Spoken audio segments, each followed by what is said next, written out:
Құрметті отандастар, ардақты ағайын, 2022 жыл халқымыз үшін күрделі де қатерлі сынақтан басталды. Баршаңызға мәлім, ұйымдасқан экстремистік топтар елімізде жаппай тәртіпсіздік орнатып, террористік шабуыл жасады. Соның салдарынан бейбіт тұрғындарымыз зардап шекті. Қасіретті оқиға кезінде қаза болғандардың жақындары мен туған туыстарының қайғысына ортақтасып көңіл айтамын.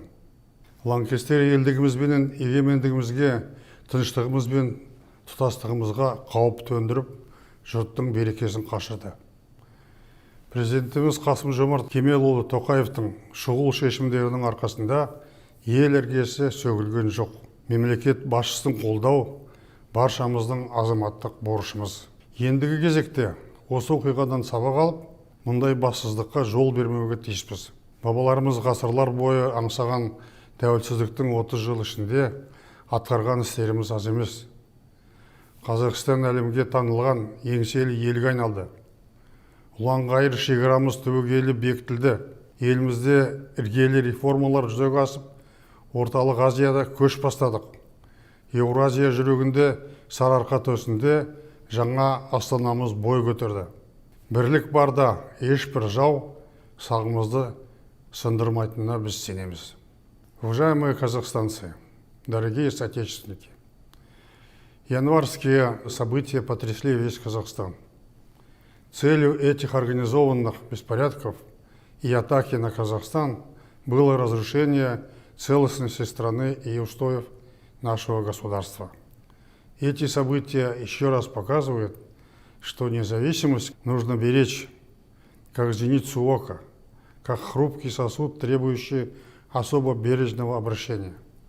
Происшедшая трагедия стала для всех нас уроком. Важно выяснить, кто организовал все эти погромы и убийства. Следствие даст ответ на этот вопрос.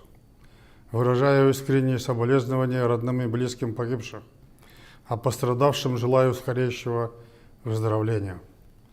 Отвечая на многочисленные обращения в мой адрес и в связи с публикациями в средствах массовой информации, сообщаю, что я в 2019 году передал полномочия президента Қасым-Жомарту Тоқаеву.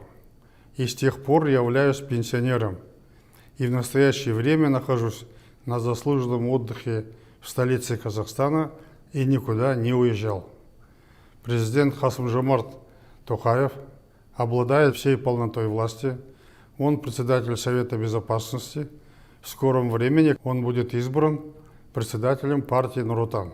Поэтому никакого конфликта или противостояния в элите страны нет. Слухи на эту тему абсолютно беспочвенны.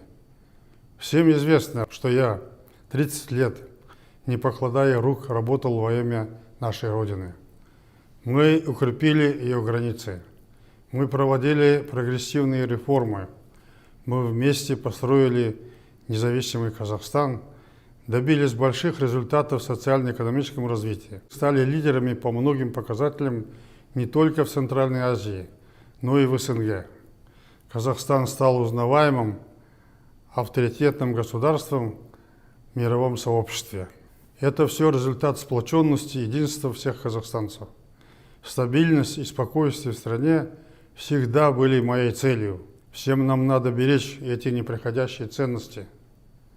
Мы обязательно пройдем через кризис и станем еще сильнее. Президент выдвинул новую программу реформ, направленную на повышение благосостояния народа. И эту программу нужно поддержать.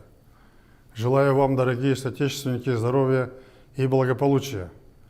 Благодарю вас за поддержку моего курса реформ и модернизации, который я проводил, находясь на посту главы государства.